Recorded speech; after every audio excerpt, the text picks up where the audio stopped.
Hello from Portland, Oregon. My name is Jeanette Shaw. I'm the Director of Policy at Forth, and I use she, her pronouns. I would like to welcome our special guest speaker, Steve Lamalais.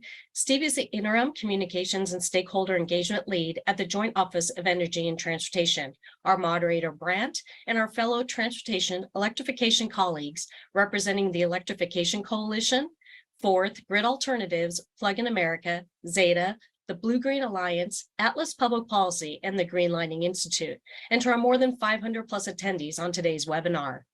We are very excited to discuss and share information about one of President Biden's historic generational investments in infrastructure, the Charging and Fueling Infrastructure Discretionary Grant Program, otherwise known as CFI. The CFI program will fill in gaps in the charging network and, importantly, ensure that historically underserved communities receive the benefits of transportation electrification.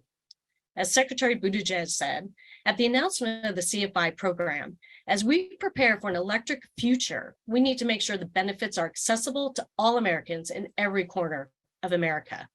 $700 million is available this year within two categories of the CFI program.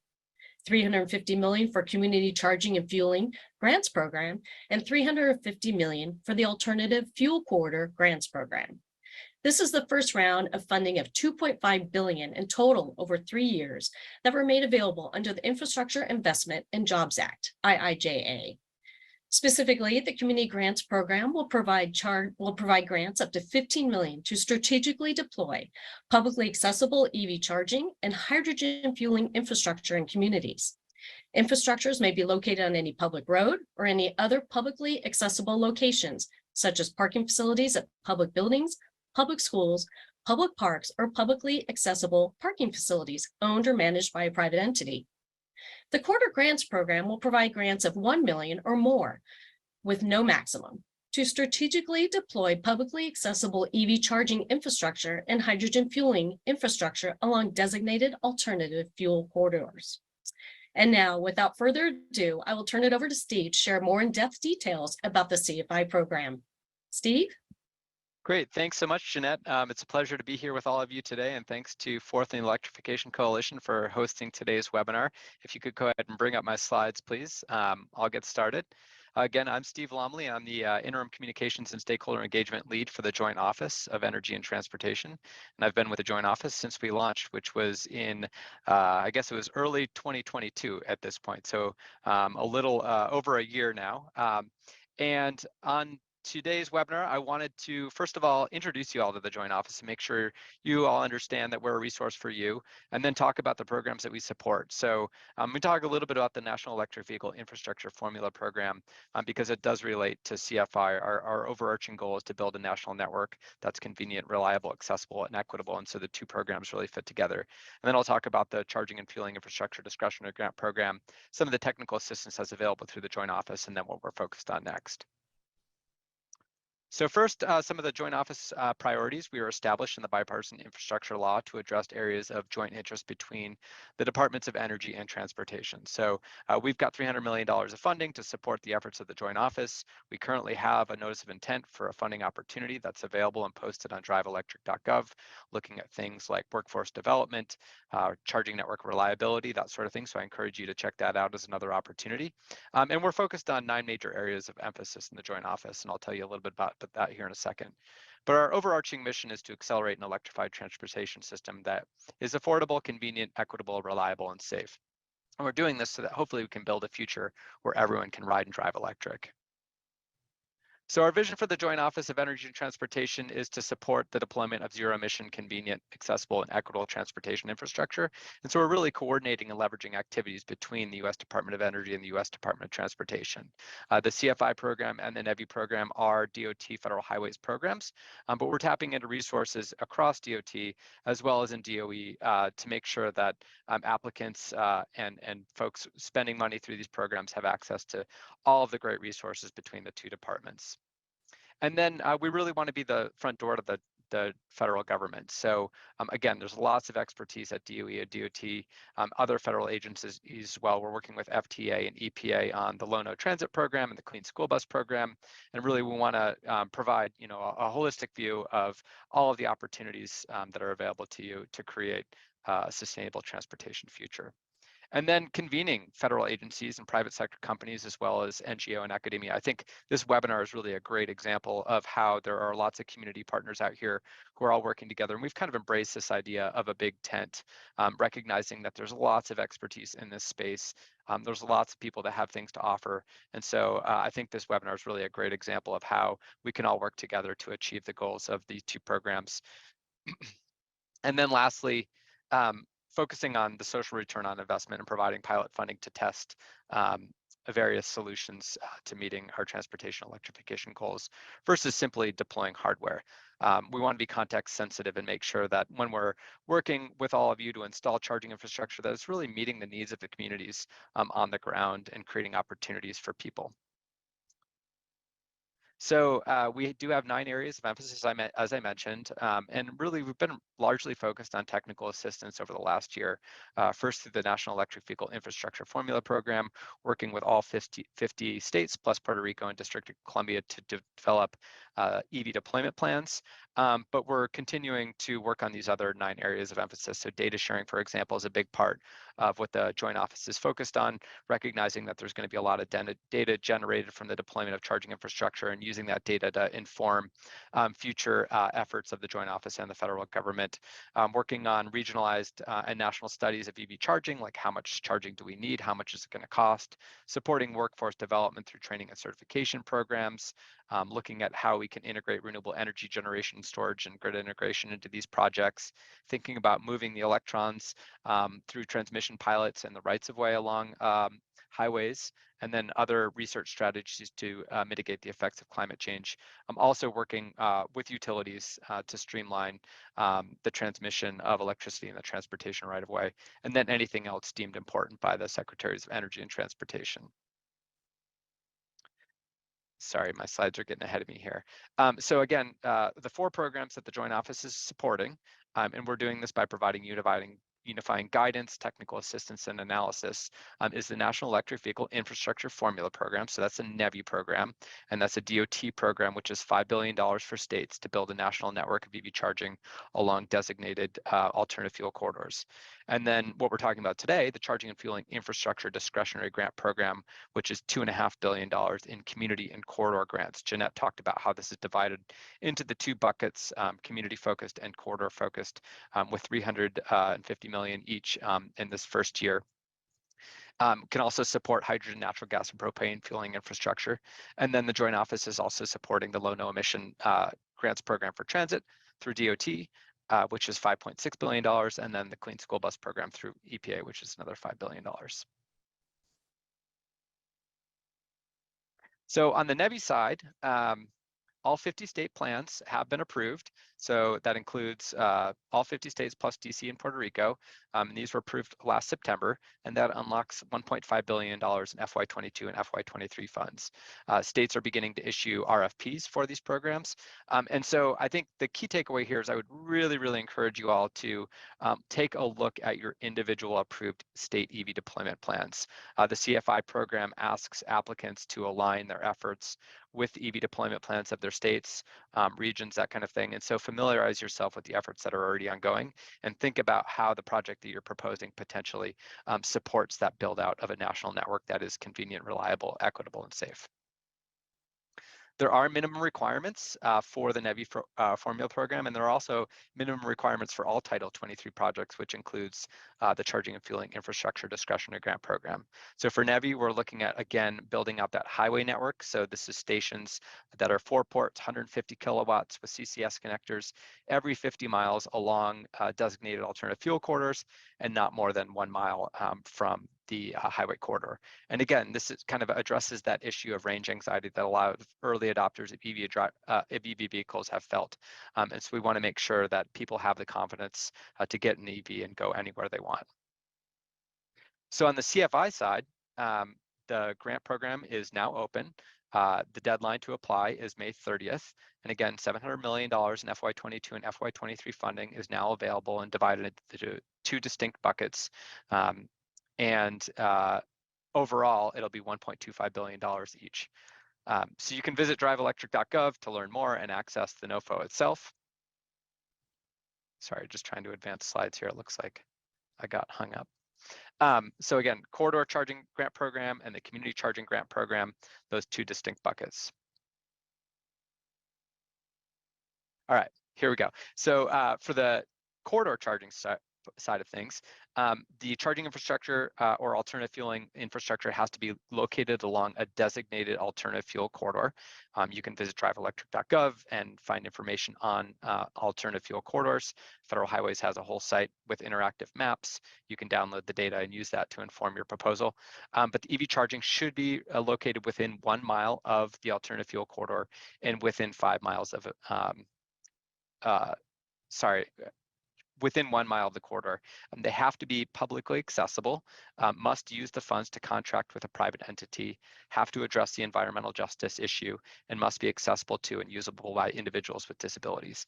So I'll say that the NEVI formula program also is installing charging infrastructure on a designated alternative fuel corridors. And the opportunity here is that as a community, you have an opportunity again to look at what your state is doing and think about whether or not you can complement that, supplement that with additional infrastructure investment along corridors to meet specific needs. And that's the program provides you with the flexibility, again, to as a state or a local unit of government to propose a solution that addresses needs of your community. And then the other element are the community charging grants. So these are charging and alternative fueling infrastructure projects in communities, and they can be located on any public road or in another publicly accessible location. So a publicly accessible location could be a parking facility at a public building, public school, in a public park, or other publicly accessible parking facilities that are owned or managed by a private entity. Again, has to be publicly accessible. And here you may use the funds to contract with a private entity. On the charging side, you saw that you have to, and here you may if you choose.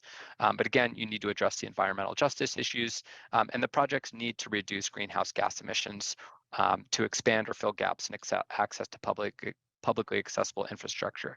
And then, of course, must be accessible and usable by individuals with disabilities.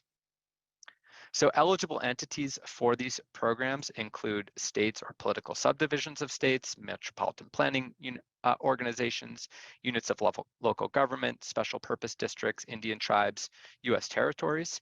So NEVI was not open to US territories, but the CFI program is. And then authorities, agencies, or instrumentalities or entities owned by one or more entities listed above. And then we're encouraging applications by groups of these organizations coming together. And then, of course, other state or local authorities with ownership of publicly accessible transportation facilities. And that applies to the community program only. So if you have specific questions related to an application, really encourage you to reach out to Federal Highways directly. They have a website available at cfigrants@dot.gov. I can't answer specific questions about the NOFO or make recommendations on specific applications. But if we identify questions that come in to Federal Highways that are broadly applicable, they'll go ahead and answer those and provide you with resources. And then, of course, the Joint Office offers technical assistance. So we've got a lot of resources available on driveelectric.gov. And then we also have a concierge service, so a technical assistance team behind the scenes that are answering questions related to the programs that the Joint Office is supporting. I've got this convenient little Venn diagram here that sort of outlines the division of responsibilities across the Joint Office and the Federal Highways Administration. So the Joint Office has been really active in supporting states with their EV deployment plans, leading development of cybersecurity best practices, helping people understand the different opportunities for urban, rural, and tribal and disadvantaged communities, equity.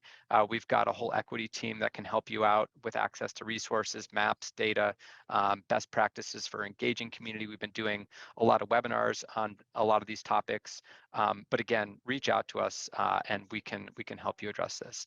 And then on the Federal Highway side, we've really been leaning on the Federal Highway Administration and the specific division offices within Federal Highways to help with guidance or regulatory interpretation, the designation of the alternative fuel corridors. If you've got questions about the final rule, Title 23 requirements or contracting, those kinds of things. So that hopefully gives you a little bit of a sense of where the Joint Office sits. And again, we do look to provide that kind of overarching coordination role between between DOE, DOT, and our stakeholders. So again, the Joint Office has really been focused on this idea of a big tent and recognizing the expertise that's already out there. I love the fact that we've got all these great community partners on today that are going to tell you about how they can help you. But we've been facilitating one-on-one meetings with states and other entities. We've been holding regional office hours for the NEVI Formula program. We've got a technical assistance email inbox. We've been doing webinars. We have an email newsletter, so you can subscribe to updates from the Joint Office to learn about some of the great stuff that we're doing. And then, advanced one too far there. And then again, really looking to spread awareness about some of the existing tools and resources that are out there. So highlighting some of the tools that these organizations on the call today have developed, coordinating webinars across entities, developing web content, and creating informational materials and resources that can support you in your efforts to develop a CFI application and build out alternative fuel infrastructure and charging infrastructure. So again, visit driveelectric.gov. That's the website for the Joint Office. We've got a lot of great resources on the site. We've got, if you visit the technical assistance section, we've got specific resources for states and communities, as well as tribes, and then also resources supporting the Clean School Bus Program and the FTA Low-No Transit Program. So we do have a rural EV toolkit that was developed in partnership with the Department of Transportation. That's a great resource for the CFI program. And we are releasing an urban toolkit very soon. I think in early May, we'll have an online version of that. And then in mid-May, we'll have a PDF publication of that. These identify lots of other funding opportunities, best practices, how to think about deploying infrastructure that can meet the needs of multifamily building residents, how you can potentially work with authorities having jurisdiction to address building code and permitting issues, and then also how you dig once when you're installing this infrastructure so that you can facilitate lighting up the curbs, lighting up urban environments to support other electrification opportunities like micromobility, ride hailing, that kind of thing. So what's next for the Joint Office? We're continuing to staff up. We've got a lot of job opportunities posted right now. If you or your colleagues have candidates who are interested in joining us, take a look at the website and join us if you meet the requirements.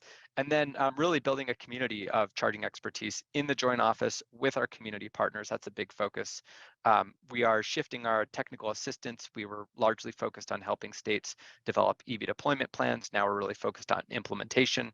Again, if we can be of assistance as you develop your application, helping you access resources that'll help you put together a strong application for the CFI program, we can certainly point you in the right direction. And then as this develops, these are both 5-year programs. So we're looking to learn from the efforts that have been put forth by states so far and other community organizations, and really be looking to develop additional resources that will allow these programs to become more and more successful over time. And then, of course, continuing to support the school bus and transit work.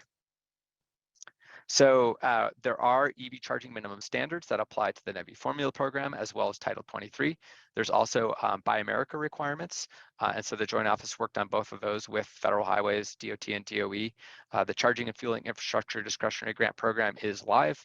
Again, that's the opportunity for you as cities, towns, tribes, states, and more to apply for this first round of funding. And then there's going to be more funding. So the NEVI gap filling grants, this is a 10% set aside under NEVI that'll be used to strategically fund additional deployments of EV charging infrastructure. We're working with Federal Highways to designate alternative and electric vehicle freight corridors. And then the alternative fuel corridors themselves evolve too. So on an annual basis, Federal Highways has been making a call for alternative fuel corridor designations. There will be around 7 requests for nominations coming out here shortly.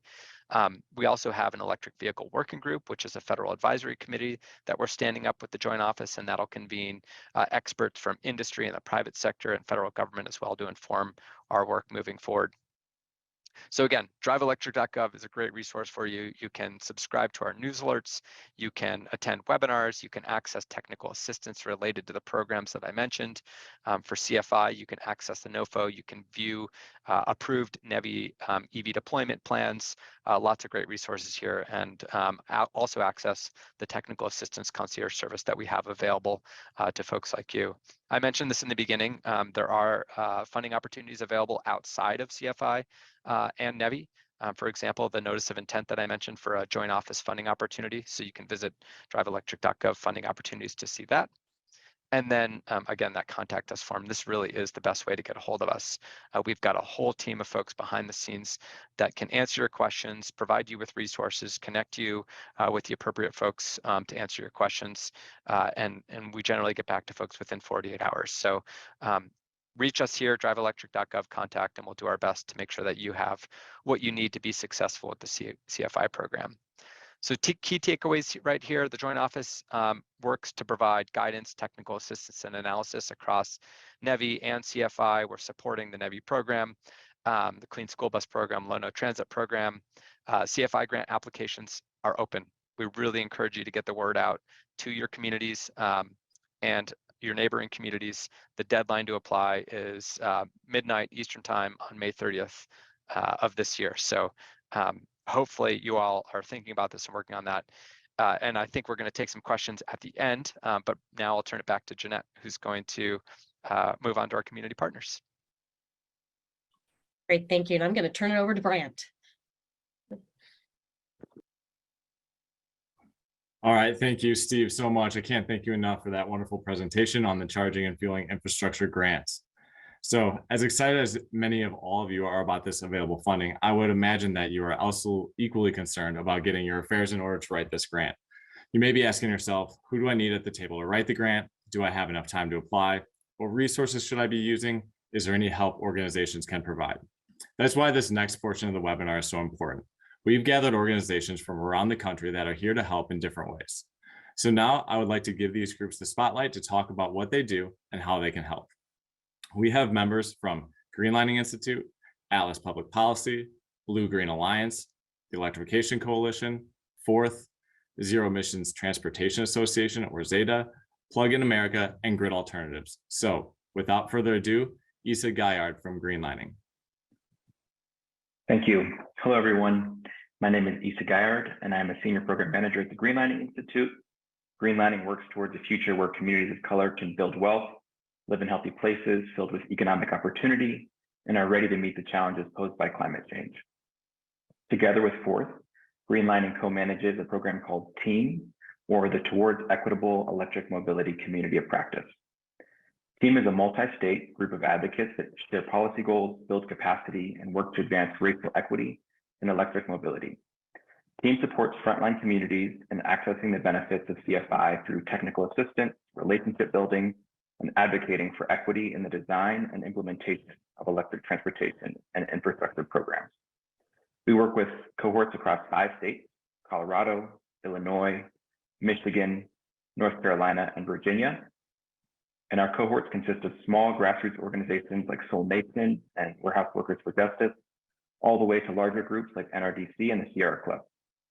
TEAM's peer learning and capacity building happens through this diverse membership, where cohort members that have the experience and connections to be able to navigate and leverage programs like CFI are able to work with our frontline and BIPOC serving groups to ensure that clean transportation and infrastructure reach the communities that need it most.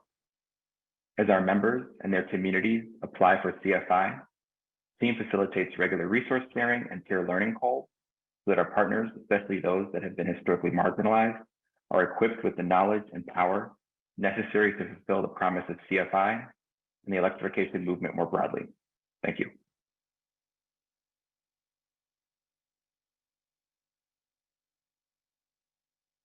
Hi all.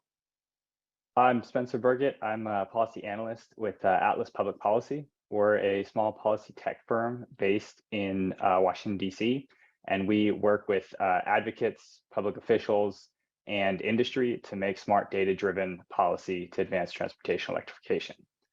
We're really here to help in 2 main ways. First, through our flagship product, Atlas EV Hub, which is a website that's free for public agencies, including state, local, and federal government, where we aim to be a one-stop shop for everything going on in the transportation electrification space, where you can access key data to understand the market, understand charging needs, as well as factors like emissions and demographics that can help you put together a strong application for these programs.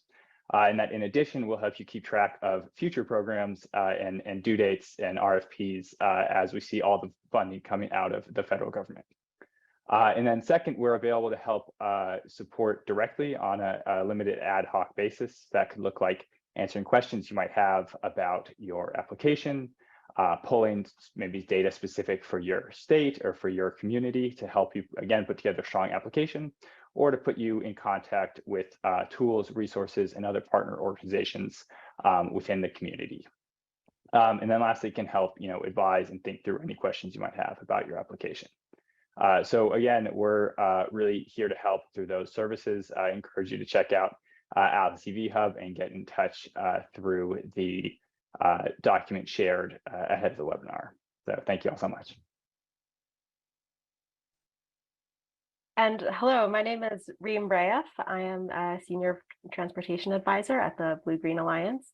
We're a coalition of labor unions and environmental organizations working to solve today's environmental challenges in ways that create and maintain quality jobs and build a clean, thriving, and equitable economy.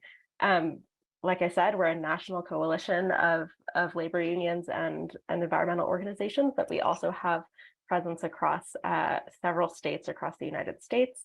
We kind of organize tables in California, Colorado, Iowa, Michigan, Minnesota, Nevada, Ohio, Oregon, Washington, and Wisconsin. And through those tables, we are working to facilitate a race to the top in terms of the quality of jobs that are being created and protected by the Charging and Fueling Infrastructure Program and by NEVI.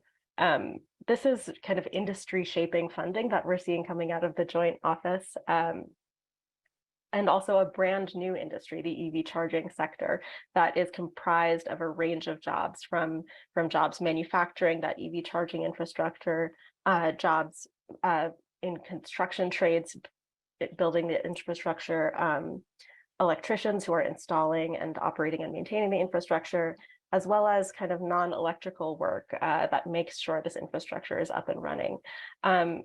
And through this funding, we have the opportunity to make sure that these are really good community supporting jobs. And that means jobs that pay good wages and benefits, jobs with predictable hours, jobs where workers have the free and fair choice to join a union, and jobs in fair and equitable and diverse work environments. The Charging and Fueling Infrastructure Program in particular, because it's a competitive grant program, represents an opportunity to facilitate this race to the top and create this high benchmark for what jobs in this space look like. And that's also important for kind of underscoring the equity purpose of the Charging and Fueling Infrastructure Program, which is specifically focused on installing infrastructure in underserved communities. The benefits of EV charging infrastructure don't just have to be for folks who are driving EVs today and tomorrow. They extend to the workers who are going to be building this infrastructure and installing this infrastructure and maintaining this infrastructure. And so we are working through our state tables to support applicants to this program, to make sure that they are connected with the workforce organizations that they need to ensure that this infrastructure is installed safely and effectively, and also with the other community-based organizations that will ensure that we have a diverse and representative workforce, kind of filling out those critical roles that are going to bring this infrastructure to life and support the transportation infrastructure of the future. So let me pass it off to the next person. Thanks. I'm Matt Stevens-Rich with the Electrification Coalition, another face you get to see, and really excited to be joining all the partners here. The Electrification Coalition, as was mentioned a little bit up top, we're a nonpartisan nonprofit that works nationally on scaling and driving policies and action that will electrify all modes of transportation, especially efficiency and the efficient use of federal funds, such as through the Charging and Fueling Infrastructure Program. Some of you have been tuning into our ongoing infrastructure webinar series that we launched all the way back when the bipartisan infrastructure law was first signed in as a law. So if anything, it's been really exciting being now here where we get to work through getting the funding secured and working with applicant partners on the pursuit. So it's webinars like this and partnering with all of these great organizations that we really see as imperative, both in the thought leadership and getting content and resources out to help everyone have competent, competitive applications. I'll also shout out as well, we've been also working on releasing some of our own resources and toolkit. So on the Electrification Coalition website, we actually have a dedicated CFI page where we've been populating different guidances, overviews. We even have a decision tree matrix that we found is helpful for applicants on determining and deciding between the community and corridor grants on where they might best fit. We'll continue to update that content both for the CFI program and also as we continue to work through other BIL funds, have those resources also continuing to come available. So just like everyone's affirming here, we also are, the line is always open and we're always happy to connect. Especially one thing to call attention to is the community activities element, which is an optional activity underneath grant applications. We have a lot of that as turnkey solution and always happy to talk to partners to be sure that they can include that in their grant application as well. Thank you, Matt. Hello again, my name is Jeanette Shaw, Director of Forth at Director of Policy at Forth. And Forth is a nonprofit working to advance clean and equitable transportation. And to support this historic generational infrastructure investment, Forth, with funding through GM Climate Fund, is providing assistance, education, and training to communities interested in pursuing the CFI funding. Forth will equip our partners with tools and information needed to ensure that this money is spent quickly, effectively, and is in ways that center equity. As that is, we make sure that that is important. The support includes program design, matchmaking, assistance among potential partners, as well as educational and community engagement program design. And also I'd like to put a plug in, please join us at the Forth Roadmap Conference, which will be this May 15th through 17th in Portland, Oregon, to continue this discussion regarding CFI and transportation electrification. Thank you.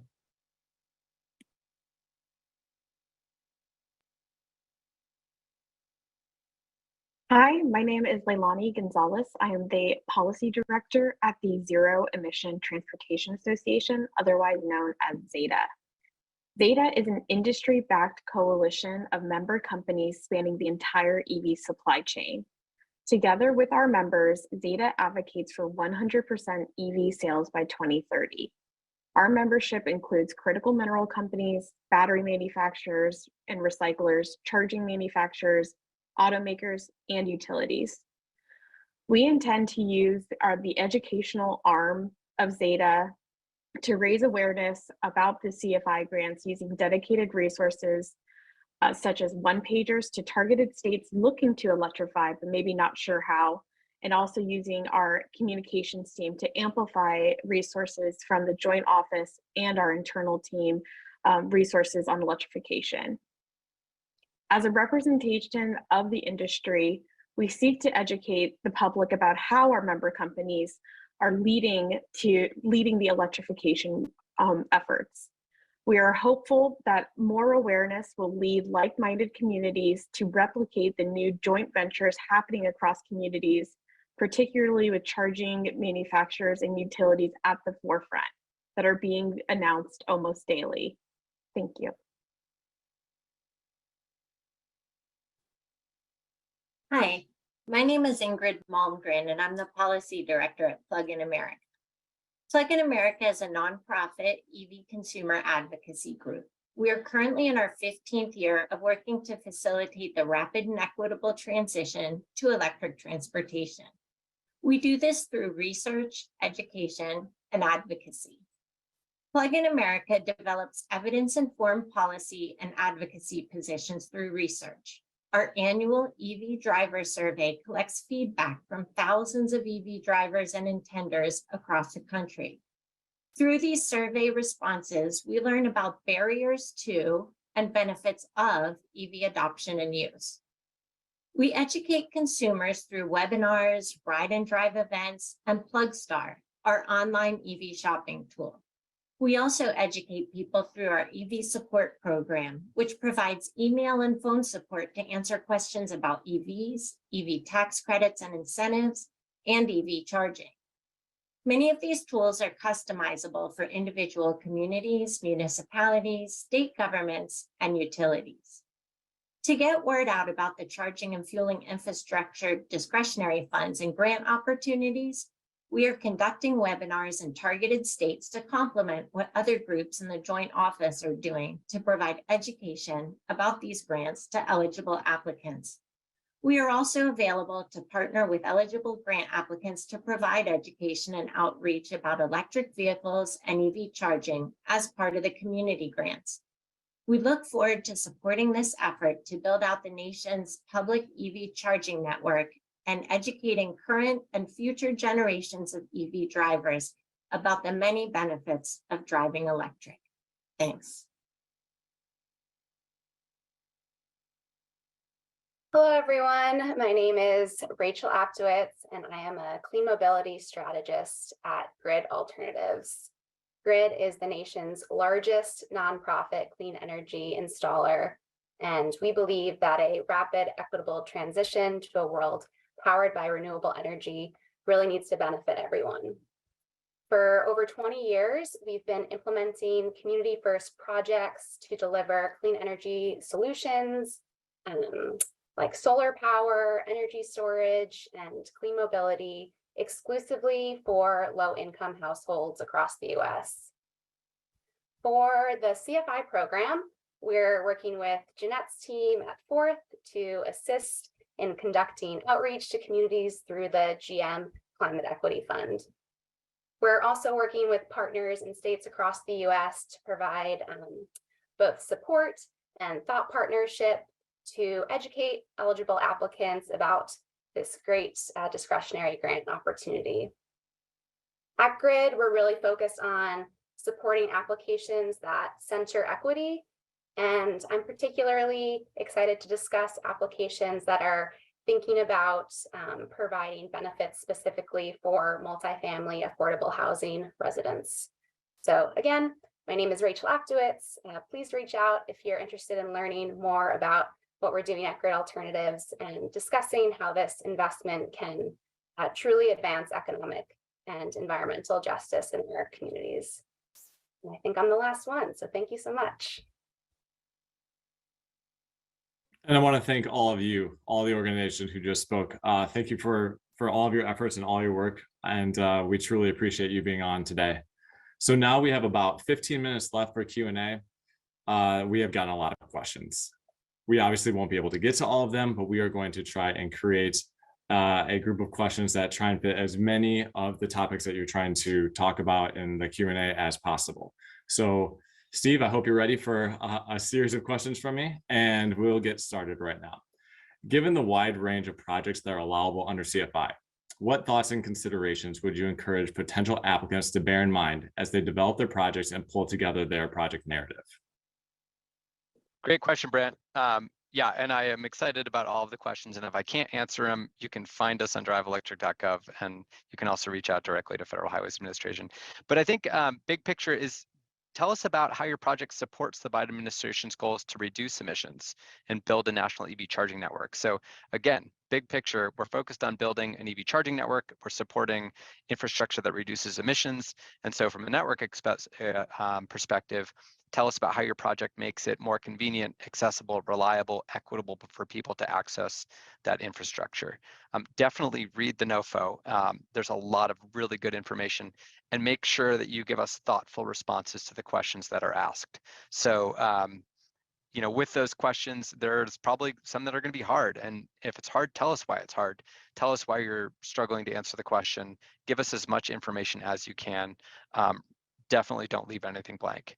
And then building an equitable network, again, is really important. So whether that's in a rural community, in the urban core, in underserved communities, be thoughtful about how your proposed project adheres to Justice 40 objectives.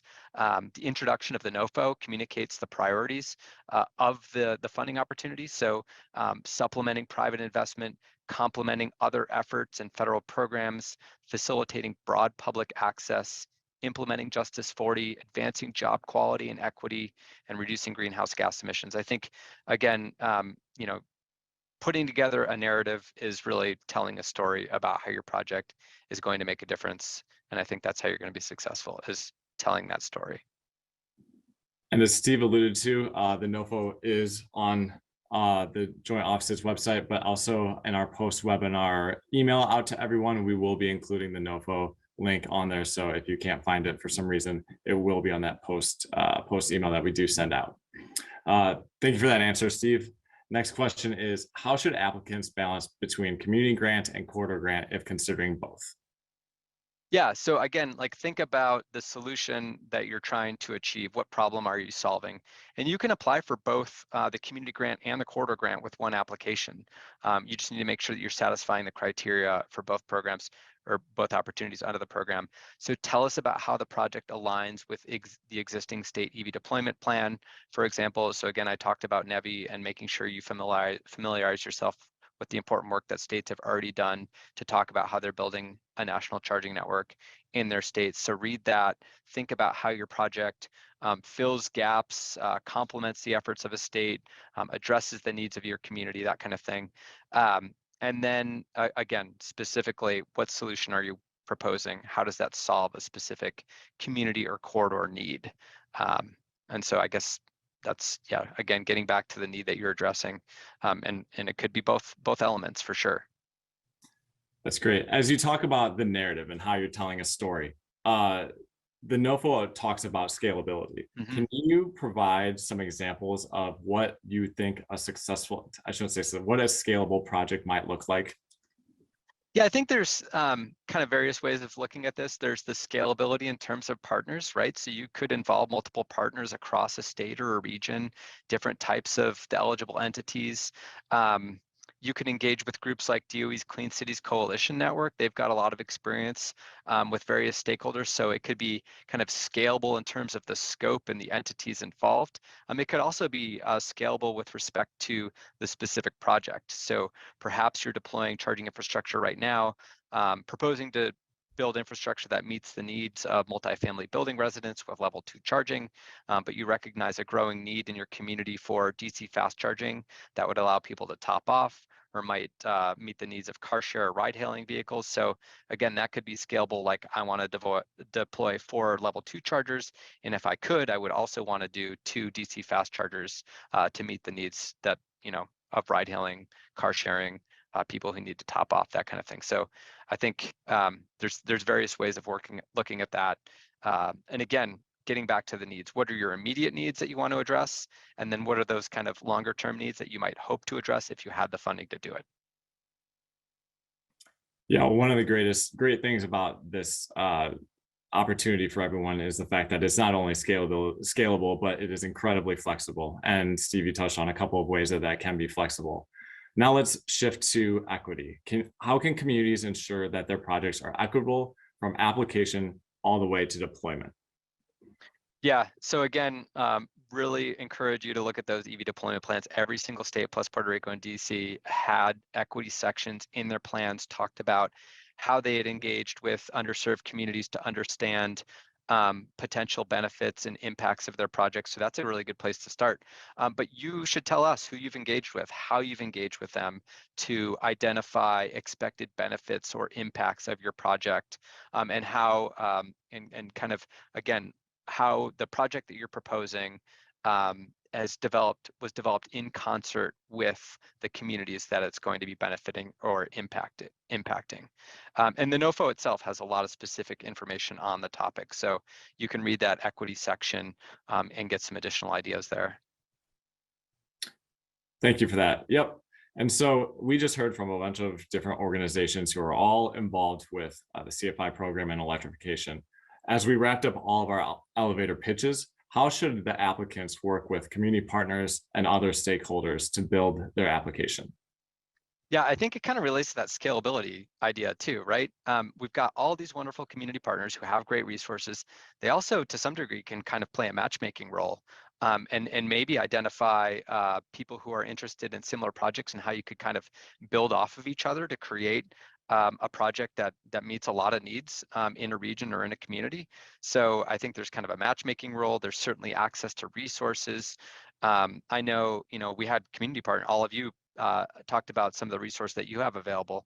A lot of states are trying to, well, I don't know about a lot, but I know I was just on a call with California, and CalSTART, for example, is working with communities to pool applications and see how they can provide a coordinating function across communities within the state of California. So I'm not sure if other states are doing that, but that might be something else to look into. In addition to the EV deployment plans that are posted on driveelectric.gov, there are also links to individual state NEVI planning websites. And so you could go and look at what the state is doing in terms of outreach, that kind of thing, to kind of get a sense of, what sort of coordinating role the state might be playing. So yeah, that big tent idea, recognizing that there's a lot of expertise here on the webinar today, the matchmaking element, I think are good places to start. So there are going to be a lot of applications, or there are going to be quite a few applications that are going to be submitted to the joint office, and you're going to have to review a whole bunch of them. Some people are not going to be able to be awarded these. For those communities that are not awarded, what do you recommend for them going forward? Yeah, I mean, if you apply and you're not successful, I mean, hopefully there's an opportunity to kind of look to see what other projects were potentially awarded in communities like yours or near you. Perhaps there's just a lot of competition for your specific area. And so it would be interesting, I think, to take stock and see whether or not there were awards made nearby or in like communities. Hopefully there'll be an opportunity too to review applications and think about what was successful or unsuccessful. I think the community partners too on this call, if you've got if you're working with lots of communities, hopefully there'll be some lessons learned from those that were successful. And I think, again, the communities that are successful are probably going to be willing to share some of the elements that they thought that made their application successful too. So again, I think we can probably do something like this afterwards, see who was successful, have those communities who were successful, share some of the best practices. That might be another opportunity for all of us to get together again. Thank you. Yeah. We're going to switch it over to private entities. There's been a lot of conversation in the chat about private entities and what they can do. So the question that we have is, does contracting with a private entity mean that the entity will then own the stations as well as build and operate, or does ownership stay with the eligible entity? I think you could structure it various ways. NEVI as an example, states are looking at getting the funding out to private entities who are then going to own, operate, maintain that equipment over time. Certainly, if a municipality wanted to, they could maintain ownership of that. But I think in most cases, entities are thinking about who has the experience and who's got the bandwidth and who's going to be most successful at owning, operating, maintaining that equipment long term. And there's a lot of private sector folks who have been doing this for a long time. So I think in many cases, it will be private sector who will maintain ownership of this equipment. There's a lot of talk in the NOFO about multimodal. And so one of the questions that we've got was, could the EV chargers be installed for use by car share companies? And then can you maybe go into more of what multimodal could look like for a application? Yeah, so I mean, certainly the infrastructure has to be publicly available, right? But car share vehicles generally are available to the public. So I think that's something worth exploring. There may be ways to maximize utilization of that equipment, kind of depending on the use case. So again, we talked about sort of the scalability of a project. Perhaps you're deploying level 2 charging to meet the needs of multifamily building residents, and then you've got one of those chargers that's available to a car share vehicle. So I think there's probably lots of neat ideas there. And then I think bigger picture, we've just been interested in encouraging people to be thoughtful about projects. So when you're digging up concrete and installing conduit and making connections to the electrical grid, are there other projects that could potentially benefit from that disruption? There's other buckets of funding to support multimodal transportation options. And so again, just thinking big picture about when you're going in and installing charging infrastructure, are there other opportunities for different modes to benefit from that infrastructure, and how could you potentially pair up funding to make that a bigger success? Thank you for that. So in the NOFO and throughout the Biden administration, we've heard a lot about environmental justice. Can you just give a quick synopsis of what environmental justice means and one or two examples of addressing that? Yeah, I mean, it's just like big picture, recognizing that a lot of the burdens from the transportation energy system have been historically and disproportionately borne by disadvantaged communities. So we want you to think about, how does your project potentially improve clean transportation access through the location of infrastructure? How are you decreasing the transportation energy cost burden by enabling reliable access to affordable charging? How are you reducing environmental exposure to transportation emissions? The guidance document that was put out for the NEVI formula program has a lot of equity considerations that are outlined, and the state plans address a lot of this. So think about how your project is increasing energy resilience or providing charging infrastructure to disadvantaged communities, that kind of thing. So also minimizing gentrification-induced displacement as a result of the installation of new EV charging infrastructure. So lots of things to think about there, and there's resources on driveelectric.gov. You can reach out to the concierge service, and then the community partners on today's webinar have a lot of good insight on this topic too. Thank you. All right, we're gonna have one final question. Again, thank you, Steve, for this question and answer. It is quite helpful, and it goes, and it's a little off the cuff, but what are you excited most about with the CFI grants, and what is the best thing that we can do as we hang up from this call to champion it? Yeah, I mean, I think my excitement started with the idea of the joint office, right? Like bringing together two federal departments. It's trickled down, and seeing that happen now at the state level between DOTs and energy offices, all of the stakeholders that are involved. That's just I think the part that the positive energy behind these programs, the excitement from communities across the country, whether it's red, blue, purple states, there's a lot of opportunity here. I think people are really excited about transportation electrification and the opportunity that EVs and other sustainable transportation mobility options present. And so just the idea that we're all coming together, I love the fact that you've got 15 plus community partner organizations on this call, all working together, really excited about working with communities to make for successful projects. So that's what I'm excited about, that we're all really like working together on this, and we're bringing together folks who haven't traditionally worked together. Us too, Steve, us too. It's a pretty cool collaboration that we were able to get together here today, and we can't thank you enough for joining us as well. So as I mentioned, this will be the final question. Overall, this was an amazing collaboration with the Joint Office on the Charging and Fueling Infrastructure Grant, and a special thanks to Steve from the Joint Office on his presentation and the question and answer that followed. We know that there are organizations out there that we may not have had on this call, but they are still working on CFI and may not have had an opportunity to amplify their voices. Let us know. We want to be able to connect with you and amplify what you are doing. There are so many people working in this space. There's room for us all, and we want to be able to uplift. So now, before we end, I would like to take the time to thank you all the partner organizations that were on the call today. Isa Guyard from Greenlining, Spencer Burgett from Atlas Public Policy, Reem Rayev from Blue Green Alliance, Matt Stevens-Rich from the Electrification Coalition, Jeanette Shaw from Fourth, Leilani Gonzalez from Zeta, Ingrid Malmgren from Plug in America, and Rachel Aptowitz from Grid Alternatives. Also, a special shout out to Fourth for co-hosting this. It was a pleasure to work with you. Before we depart, I wanted to identify some webinars and conferences that may help with you on your journey. Fourth has a webinar called EV Charging at Multifamily Housing and Workplaces on April 11th at 10 a.m. Pacific. the Electrification Coalition has a webinar called Championing Charging on Public Lands, a National Parks Week celebration on April 20th at 2 p.m. Eastern.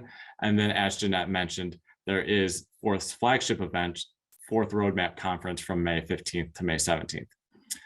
You will receive a post-webinar email with CFI information, including that NOFO that I talked about, information from all of the organizations and their contact info that spoke today, and access to the recording once it becomes available. I also want to thank all of you folks who are listening in today. It is an incredibly exciting and encouraging to see so many of you interested. Thank you, everyone, and have a great rest of your day.